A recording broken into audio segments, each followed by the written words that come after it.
Hotel. Hotel, peace. Greetings, family. My name is Aundar. I'm the co-founder of Melaneyes Media. And of course, we're very excited to be here this morning, our Tuesday morning conversations.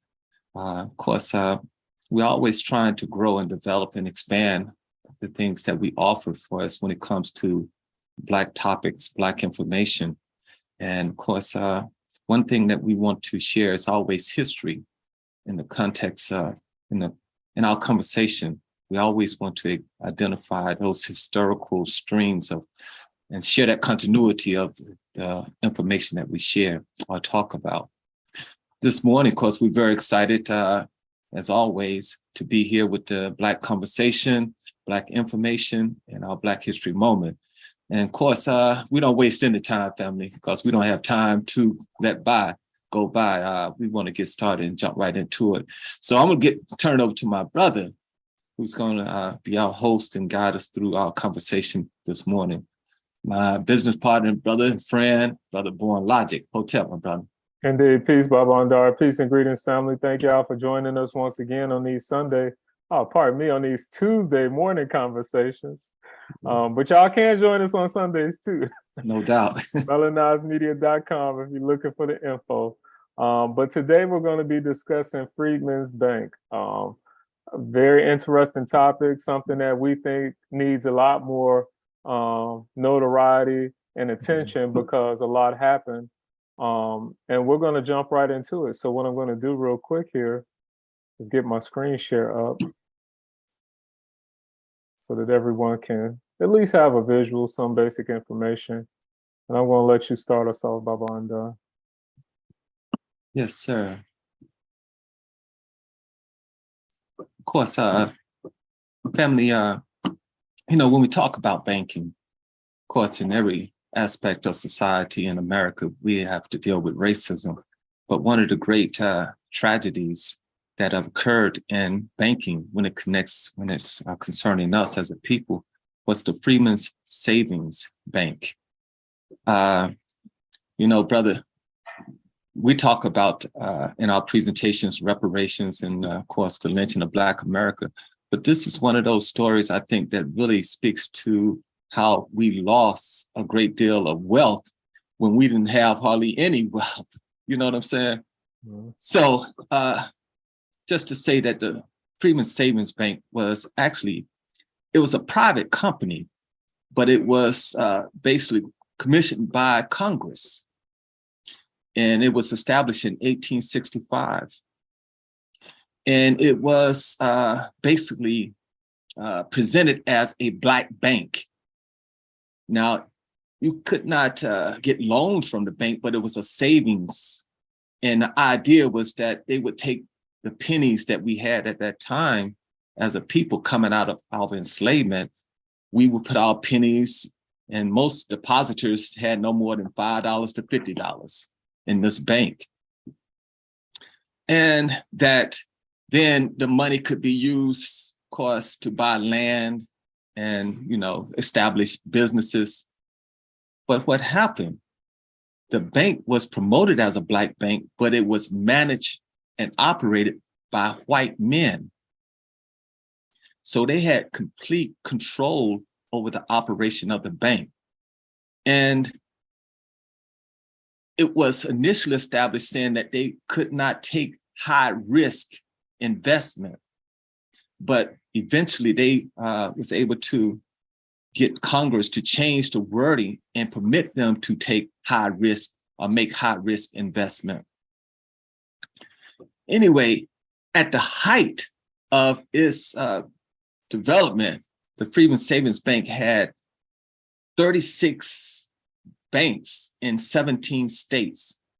They had over 61,000 Black depositors.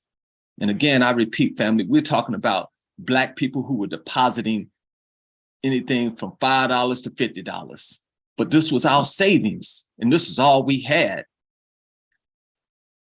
Anyway, what happened is that and then to say that at the height also, brother, they had over it was reported $3.7 million. Of course, in today's money, you're talking about possibly about $80 million, when you take out inflation. But imagine $80 million of Black people's few pennies we had, the wealth that we had, and we put it into this bank. Anyway, brother, the bank, I think lasted 12 years or less. But the idea is that two things happened. One is that they had a run on banks, I think, I gotta get the date. I don't see my little notes here, but they had to run on the bank. 1873. 1873, thank you, brother. So they had this panic, a run on bank. And of course, people tried to get their money from the banks. And then shortly, I think 1874, the Freedman's Bank collapsed. Now, the interesting note is that before they collapsed, they brought in our great ancestor, Frederick Douglass, and selected him or asked him to be the president of the bank. Of course, Frederick Douglass did not have the background, did not have the knowledge and understanding of the trouble this bank was in. And in fact, he had put in $10,000 of his own money into this bank. So he took over as president, and within 6 months, the bank collapsed. Now, he tried his best to keep it afloat and get people money, get the money back to the people. But of course, it was unsuccessful. And once it collapsed, of course, he lost his money, but also, for the most part, 50% of the people never received any money. And the people that did receive money, for every dollar, they received like 60 cents on the dollar. So, and we put the quote down here because Frederick Douglass had said, he was a great orator, great spokesman, a wise man. And he said that when he found out about the condition of the Freedman's Savings Bank, it was like being married to a corpse. And the Black man's cow, but the white man's milk. So the idea is that this really left a bad memory in the minds of Black people. And it really kind of drove us away from investing and putting our money in banks, especially banks that were supposed to be governed by the government or white establishments. But I think this is one of those things in history that is a great lesson that we can extract from and talk about, brother. And I know you're always looking into business and aspects of finances. And I just wanted to get your take, and your thought on how this impacted us as a people and how this racism still lingers in banking and finance and economics, and how, in the lesson that we can learn from this. Indeed. I think it's a great lesson that can be learned. And just first off, really just putting it into perspective that this really came to be established during the Reconstruction period. Mm-hmm. Reconstruction was really important because this is when, for lack of a better term, America was really trying to bring Black Americans into the fold as actual citizens. Because before that, we had been considered property. And so now, after emancipation, the dilemma was, how do you bring in or welcome or incorporate Black people into the American system, financially, politically, socially? And so there was a movement to bring forth this bank. The thought of it is good. However, the reality of it may not have been as beneficial for us, like you said, brother. It was controlled primarily by Caucasian men, white bankers, who had their own agenda. And even though loans weren't often given to Black constituents of the bank, it wasn't really set up for that. They did find a way to be able to siphon money from the bank to white businesses, railroad companies, and a lot of companies that were associated with some of the individuals who were on the management team of the bank. They were able to give money to their buddies, basically, or to their friends and associates. Yes. So the money and the funds were being used, just not for us, which is a telltale sign, and it really kind of illustrates for us our relationship with banking moving forward. The things that we saw with Freedman's Bank, some of those things still continue to exist today. It's not unlikely for Black Americans to have a bank in a Black community, put Black savings and have Black checking accounts and still can't get a loan.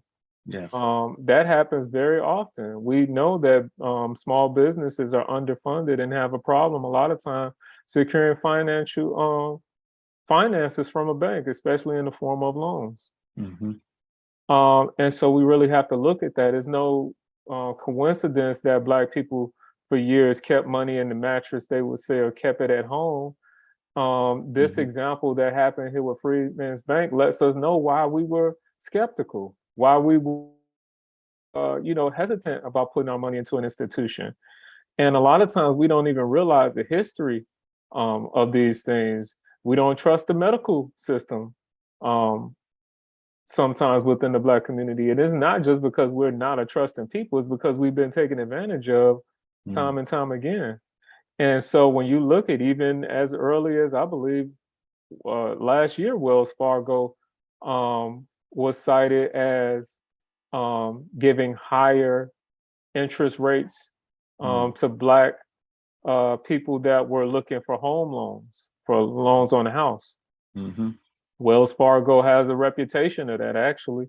There are a couple other banks that have a reputation for mistreating their Black patrons or not giving us a fair shake. And so I think that it's really important that we understand this. But it's also, we can also see that this opened the door for Black banks to come about. But one thing I did want to say, brother, because I know the question that you asked, I think looking forward, I think we can look at how we can establish institutions for ourselves. Even if it's not a full-fledged bank, credit unions can be very beneficial. I also think that the new financial market that we're starting to see, digital currencies and digital assets, where we don't necessarily have to get permission or need a charter to start a system of banking with Bitcoin and cryptocurrencies and things of that nature, where you can have peer-to-peer sharing of money and finances that are decentralized, where you don't necessarily need a central bank or a central figure. I think we have to be open to those types of things and look into and research those things, because it could be a benefit for us to hold our own money in our own funds and in our own wallets and in our own systems, for lack of a better term, just some way to hold it for ourselves. I also wanted to speak to the fact, like you said, that they brought in Frederick Douglass at the tail end when they knew the house was on fire. They brought him in as a Black face, as a figurehead, to try to regain the trust of the people. And that's also a tactic we often see. They bring in an individual, of a reputable individual who we trust and who we look up to try to be the figurehead, to try to console us and make us feel like everything is going to be all right, knowing good and well that this individual, that Frederick Douglass, at the time he was being brought in, didn't have any real power to make any changes, because once again, the house was already on fire. So I think there's a lot of lessons that can be learned from this. And that's why I think it's important that people are at least aware of the situation with Freedman's Bank. Also, the sad tale that we didn't receive our money back. We put money into this bank and did not receive it back. And I was going to ask you, Baba Aundar, was this connected to the Freedmen's Bureau? I thought it might have had some connection to that as well. The Freedmen's Bureau, talking about the government establishment where they went around establishing, helping with the reconstruction. Yes. It wasn't, the name itself, but actually this was a private, and that's the thing also to, I think, to kind of have awareness of, that they established this was a private banking system, a private bank they set up. Of course, the name, of course, will relate to the Freedmen's Bureau, but the idea is that, again, being a private institution, but sanctioned and approved by Congress, where they did not have any oversight. The thing is, you have this private bank, but the government has no oversight. And many times they promoted it as something that was sanctioned by the government, that was backed by the government, and that no way you could lose your money because the government stood behind this bank. And of course, that was false advertisement, because that was not the case. And of course, again, say that the government had no oversight, so they had no knowledge of what was actually taking place in the backdrop of this of the Freedman Savings Bank.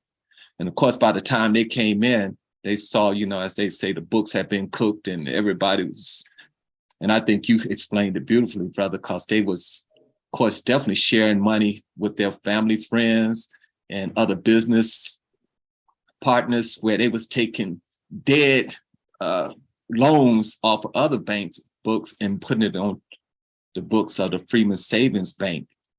And so I think, brother, this is it's so important that we acknowledge and know this history, because I think what you have shared, just some of the key points of the lessons that we can extract from this, and really see that we have to ask ourselves, how do we address this moving forward?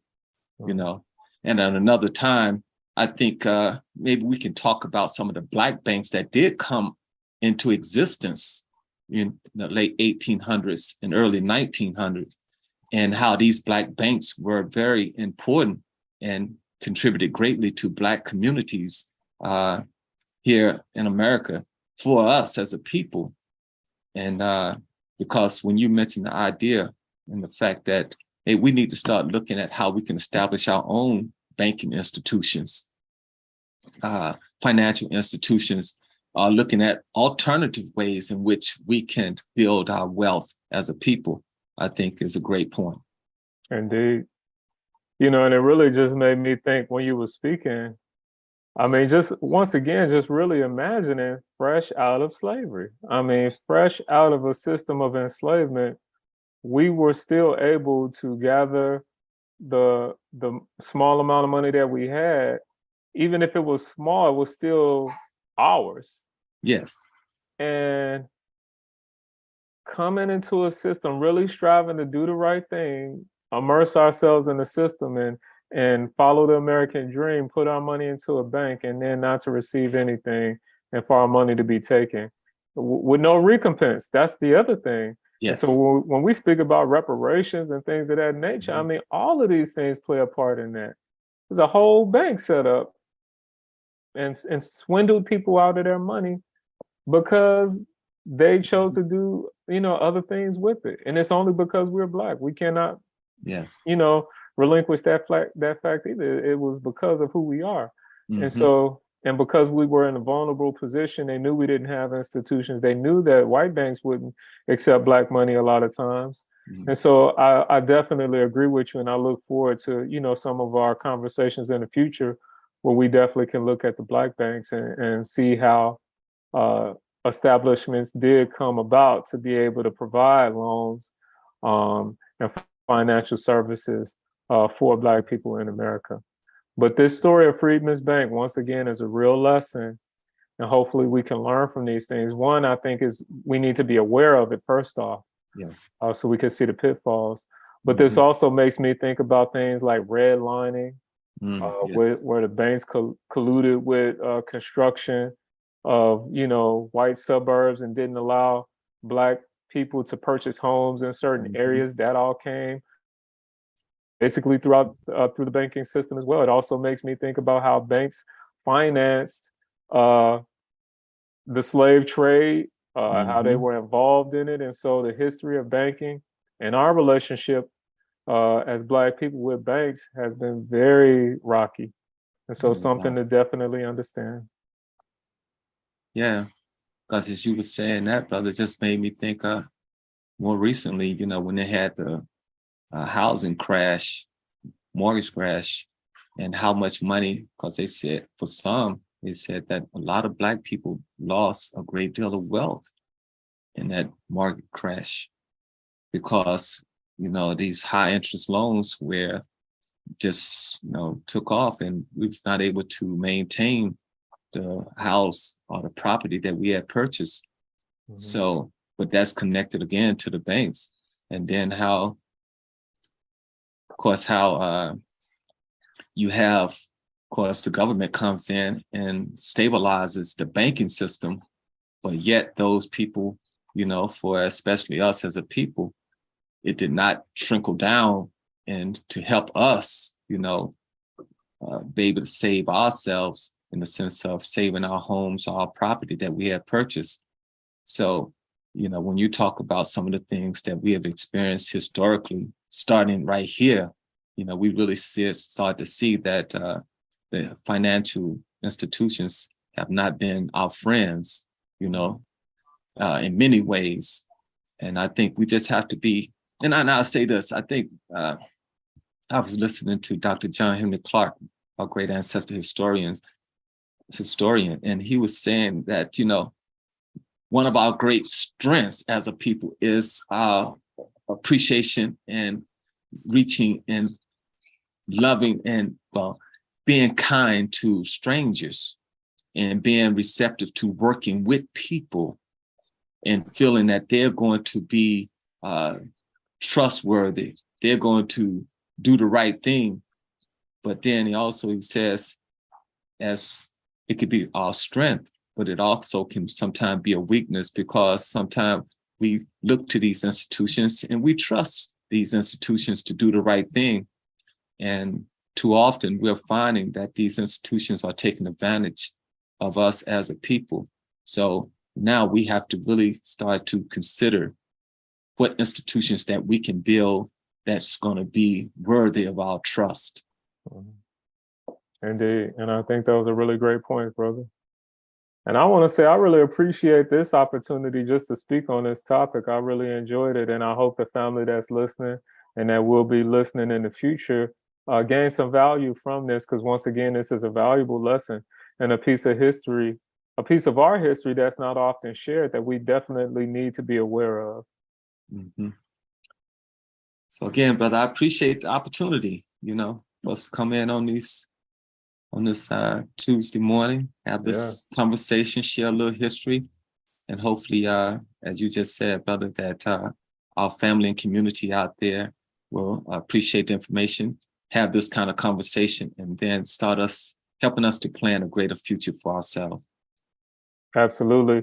And family, the only thing we ask is that you like the video, that you subscribe to our YouTube channel, where we'll continually, post more information. We're really striving to be more consistent with these Tuesday conversations. And so until we meet again next Tuesday at 10 a.m. Central Time, we'll see you all in the very near future.